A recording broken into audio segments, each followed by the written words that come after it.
Mickey hurle, Marshall sort son arme et il dit bon, c'est bon, il n'y a plus qu'à l'abattre.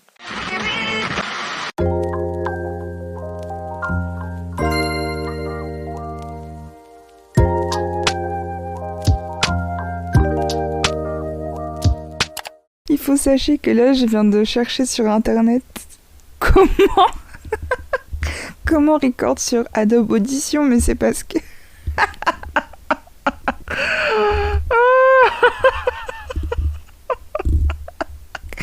j'ai les... Putain, j'en peux plus. Sur mon ordi,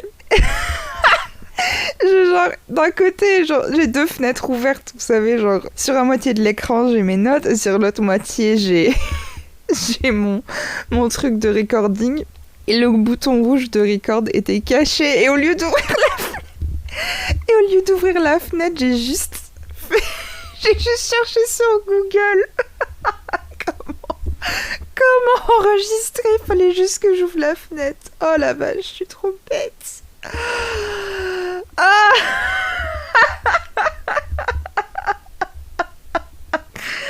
oh, pardon. Bête mais sexy. C'est un truc que j'ai appris sur TikTok. Donc quand t'as un monologue intérieur qui est négatif, genre par exemple si tu dis ouais je suis conne, oh, je suis bête, oh je suis moche, peu importe, tu dis mais je suis sexy, mais sexy. Parce qu'en fait, tout ce que tu te dis à toi-même, ton cerveau, il a du mal à faire la différence entre ce que tu penses vraiment et ce que tu penses pas, donc il l'imprime comme vrai. Donc ça aide un peu de contrebalancer avec un truc positif. Donc je suis conne, mais sexy. Bonjour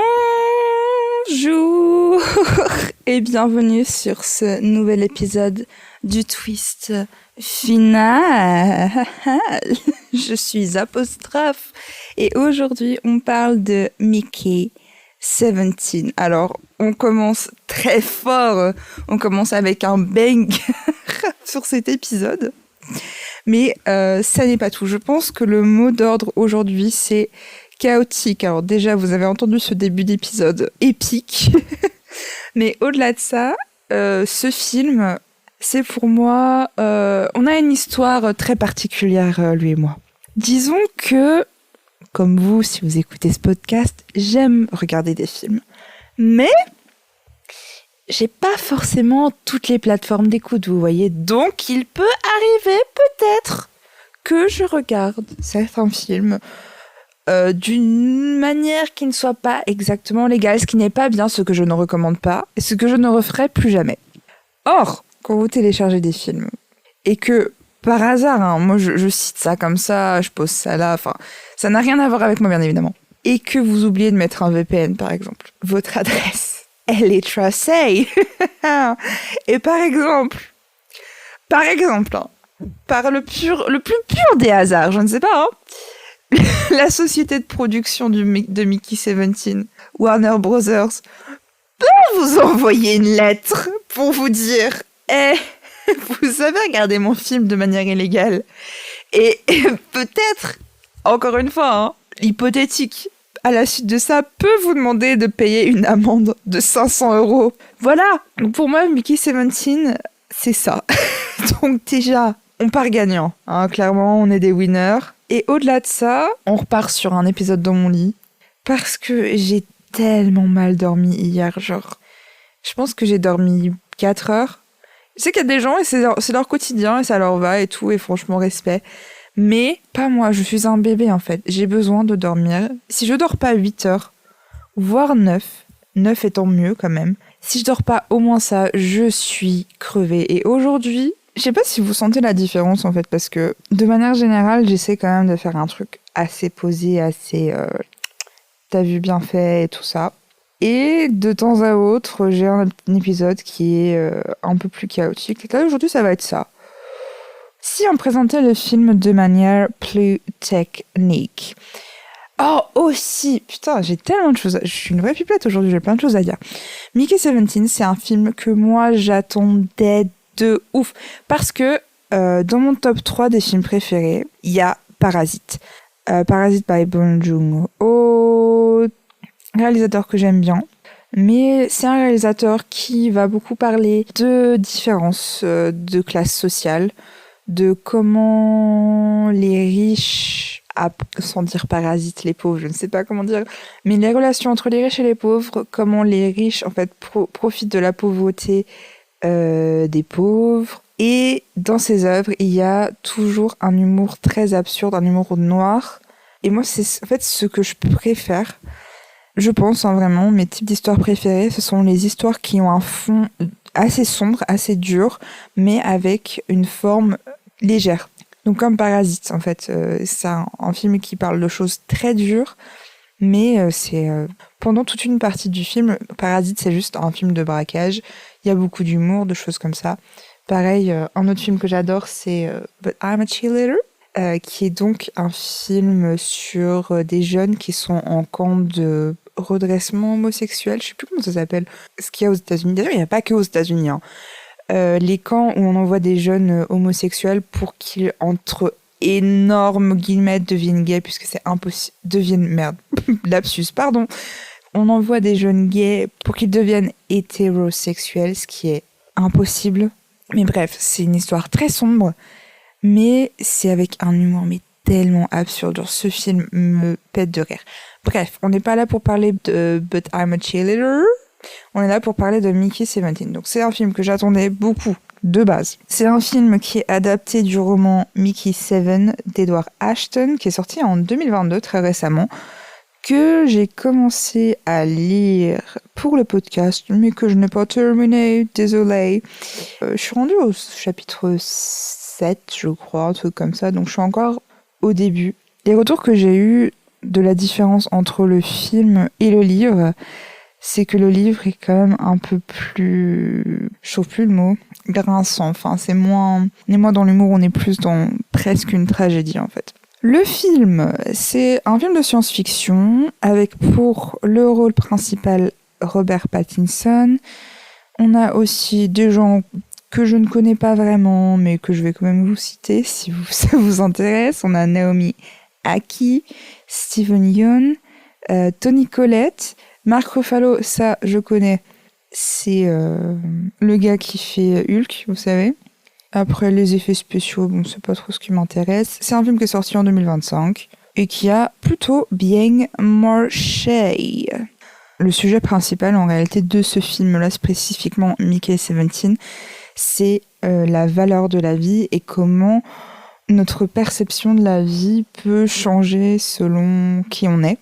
Là, c'est donné par notamment le vocabulaire qui est utilisé pour parler des différents protagonistes, notamment expandables, genre Robert Pattinson, il est expansif. On le considère pas comme une vraie personne. De manière générale aussi, les aliens. Bah d'ailleurs, je dis alien, mais c'est même pas alien. Mais ça se passe sur une planète autre que la Terre, dans une colonie humaine.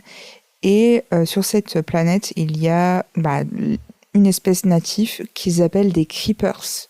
Donc c'est un nom un peu flippant, un peu comme si les creepers étaient là pour les attaquer, alors qu'en réalité, c'est les humains qui sont là et qui essayent de coloniser leur terre, tu vois. Donc il y a aussi ce discours sur la colonisation, vraiment sur le rapport de force en fait. Hein. Le rapport de force entre les humains et les creepers qui essayent de coloniser la terre des creepers, mais les humains entre eux, les différentes valeurs qu'on donne aux différentes vies selon qui on est et selon si on est pauvre ou pas. Enfin, c'est super intéressant. Franchement, moi, j'aime bien ce film. J'étais un peu déçue parce que j'en attendais vraiment... En fait, mes attentes étaient vraiment très, très, très hautes. Mais c'était quand même cool. Comme d'habitude, moi, je spoil tout. Donc, si vous l'avez pas vu... ou que genre si vous êtes pas comme moi et que vous vous en fichez d'écouter un podcast sur un film que vous avez pas vu parce que ça vous fait quand même kiffer, ne regardez peut-être pas cet épisode ou alors vous posez maintenant, vous faites pause et ensuite vous revenez pour regarder le podcast. On fait comme ça. Allez, on se serre la main et on fait ça. Est-ce que on commencerait pas... Si je pense qu'on commencerait.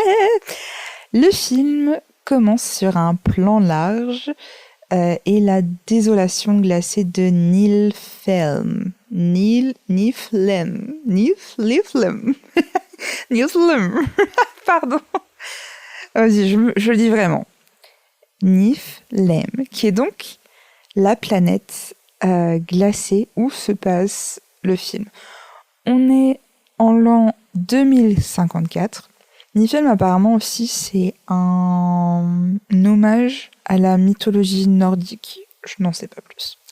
On voit du vent, de la neige, on entend un souffle coupé et on voit un scaphandre secoué dans une crevasse.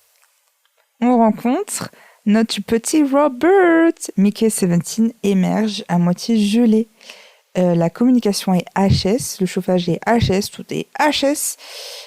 Et on entend la radio grésiller sans réponse. Une flamme au loin, donc une navette. Timo, c'est horrible. Timo, donc putain, il est horrible. Sourire d'ami un peu parasite. Ah, j'ai envie d'utiliser ce mot. Parasite, il approche comme ça, c'est un vrai. Il parle en américain. Enfin, vous voyez ce que je veux dire? Genre, il est très giggly, très Hi friend, oh my god. Oh wow, what happened to you? Crazy. Oh my god, anyways. Tu vois, il est très comme ça, très giggly, très, très tout ça. Il approche, il arrive vers Mickey, il inspecte, et il voit que le flamethrower de Mickey, il est encore, il est pas HS. Donc bonne nouvelle, on va pouvoir le récupérer. Mauvaise nouvelle, Mickey, il est pas prioritaire là. Ok, il est blessé, mais on s'en fout un peu finalement. Il dit même, oh, t'es vivant? Ah, ok, cool. Bah écoute, moi je récupère le lance-flamme. Toi, de toute façon, on te réimprime demain. Have a nice death. Je pense que le Have a nice death, c'est vraiment la réplique la plus culte du film. Dans plein de vidéos réactions que j'ai regardées pour préparer ce film, enfin cet épisode, c'est souvent le moment où les gens éclatent de rire parce que c'est tellement absurde. Enfin, la cruauté de la situation n'a aucun sens. Mickey voit des silhouettes ondulées dans la neige et des bestioles un peu creepy, sans yeux visibles, émergent et voilà. Là, clairement, il va mourir ici et ça coupe. On arrive sur un flashback, ou plus précisément un voice-over de Mickey qui nous raccroche un peu tous les wagons pour nous expliquer ce qui se passe. On apprend que sa conscience, donc en réalité une copie de sa mémoire plus certains traits de personnalité, mais pas tous, est sauvegardée dans une petite brique de mémoire à intervalles réguliers, et que quand il meurt, on reprint un corps. Donc il est bio-imprimé à partir de substrats organiques recyclés. Ça, je l'ai noté parce que je peux vous dire que sinon je me serais pas souvenu de ça. De substrats organiques recyclés dans un énorme cycler. Donc en gros, développement durable avec les déchets alimentaires, on réimprime des nouveaux de son corps. On réimplante ensuite sa mémoire dans le nouveau corps. Et là, le nouveau Mickey doit continuer. L'original est mort, mais il est encore là. Mais du coup, il y a aussi ce questionnement sur la poule et l'œuf, un peu genre. Qui est le vrai Mickey? Est-ce que lui, en fait, il est toujours Mickey? Est-ce que le vrai Mickey, c'était juste le premier? Parce que je vais continuer ce débat plus tard parce qu'on va avoir d'autres éléments pour parler de ça. Ok. Apparemment, une anecdote. Les techniciens oubliaient parfois de replacer la table hydraulique de sortie. Alors, je ne sais pas trop ce que ça veut dire. Donc, je suppose l'espèce de tapis roulant pour le faire sortir. Et donc, apparemment, dans le film, Mickey glisse un peu de ce qu'ils appellent façon jambon industriel. Ah oui, d'accord. En gros, c'est quand il sort un peu de manière saccadée. Genre, en fait, apparemment, de base, c'était pas fait exprès. Mais ce gag répétitif fonctionne bien et du coup ils l'ont gardé parce que ça réduit la résurrection à un processus très logistique. C'est une usine le bail.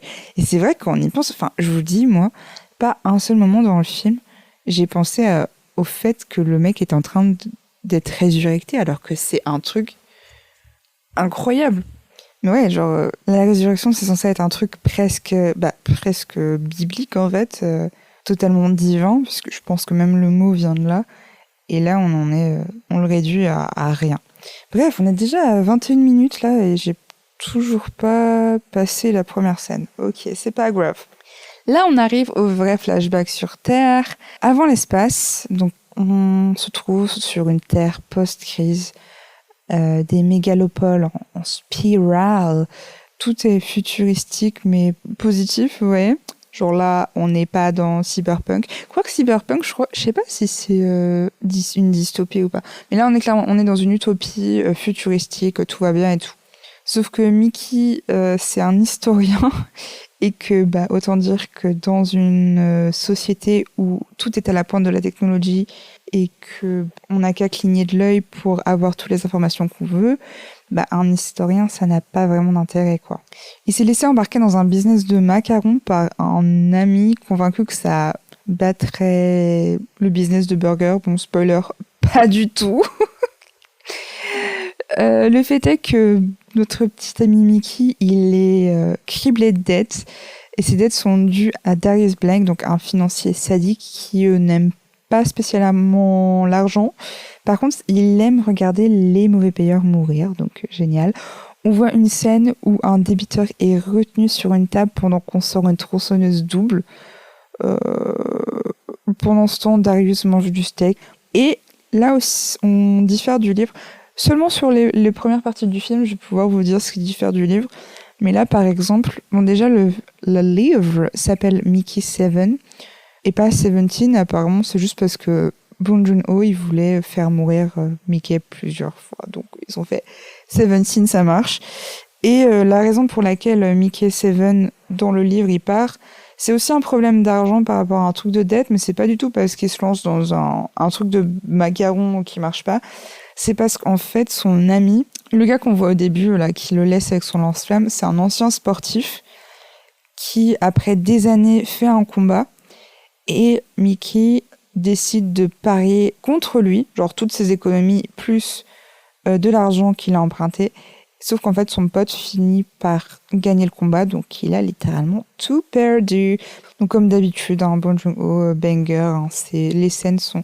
Je parle pas trop de trucs de scènes, de mise en scène et tout ça sur ce podcast, mais parce qu'en général, moi, je suis plus intéressée par l'histoire et la vibe, de manière générale, des films, plus que de la mise en scène. Mais il faut dire ce qui est, ce Bong Joon-ho, c'est un putain de maître, en fait, hein.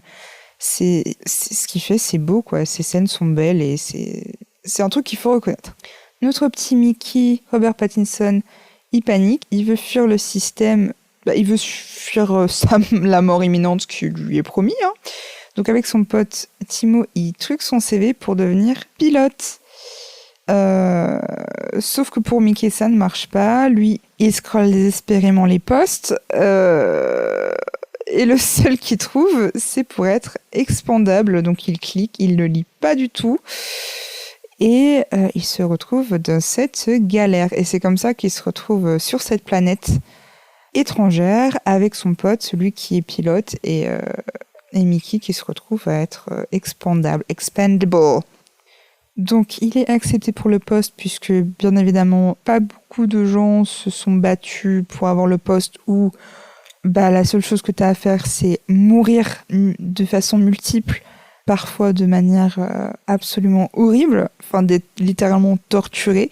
En fait, c'est ça aussi qui est intéressant parce qu'il fuit la planète pour pas être torturé et tué, mais il le fait en acceptant un poste où il est torturé et tué. Donc ça parle aussi sur le désespoir des classes, des personnes avec moins de moyens, genre ce qu'on accepte pour survivre et comment parfois en fait c'est pas forcément mieux qu'autre chose, quoi. Enfin, encore une fois, quand on parle, mais même en fait j'ai des réalisations quand là je vous en parle, ce film est sombre, mais parce que la réalisation est tellement genre belle et bien faite et drôle, on oublie très facilement qu'on est dans un film qui est presque de l'horreur, en fait.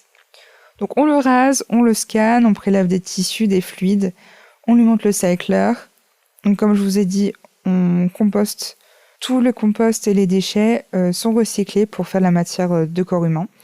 On lui montre la brique de mémoire. La brique de mémoire. La brique de mémoire.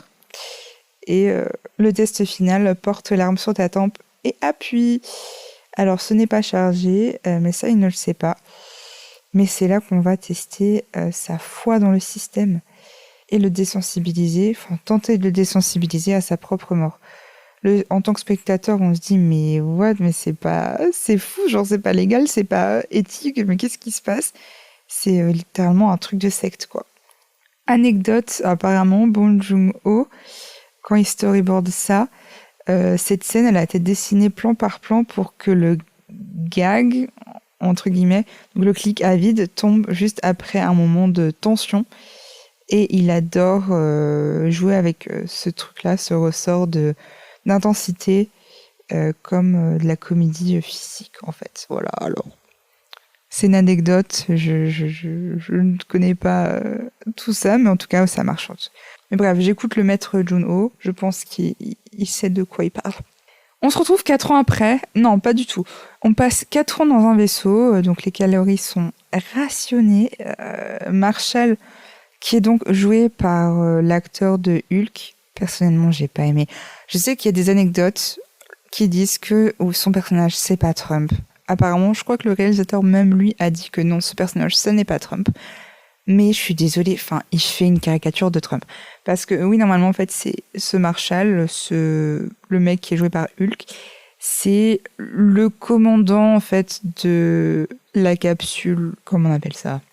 De la colonie. Bref, de la colonie, c'est lui le maître de la colonie, et en gros, c'est un petit dictateur. Alors oui, apparemment, le but, c'est juste d'en faire un dictateur comme il y en a énormément, mais le jeu de ce gars, c'est Donald Trump, en fait. L'accent qu'il fait, etc., tu vas pas me dire que c'est pas Trump. Et moi, je trouve, j'ai pas aimé ce personnage. En fait, je pense que sur l'écriture, etc., il est très bien, très intéressant. Enfin, pas très intéressant, mais c'est intéressant. Sa femme, je trouve, est un peu plus intéressante, le personnage de sa femme. Mais le jeu qu'apporte l'acteur, je trouve, pêche un peu, en fait. Ça rend le truc caricatural là où ça n'est pas forcément obligé de l'être. Et je trouve que spécialement face à Pattinson, qui est incroyable. Dans ce film, le mec, c'est un dieu. Il joue tellement bien. Et je vais pas encore dire pourquoi, mais il joue mais comme un dieu.